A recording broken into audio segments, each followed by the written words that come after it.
Why does your scanner show the P0602 engine code? What does it mean? P0602 is a diagnostic trouble code for control module programming error. This engine code indicates that this means the vehicle's PCM or ECM has detected a programming error within one of the vehicle's control modules. This generic powertrain code can affect various OBD2-equipped vehicles. Under this circumstance, stop driving and repair your vehicle immediately.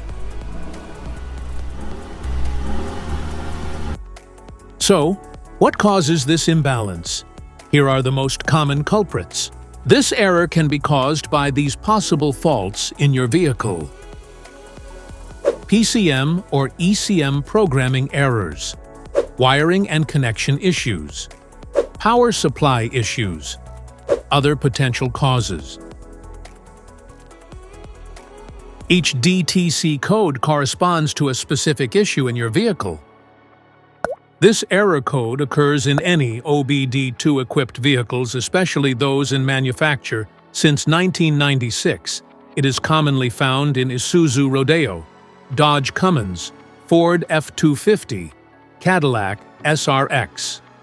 If you want to fix this error code, let us know in the comments section. We will definitely make the video on your demand. If you like this video, don't forget to subscribe to our channel. Thanks for watching.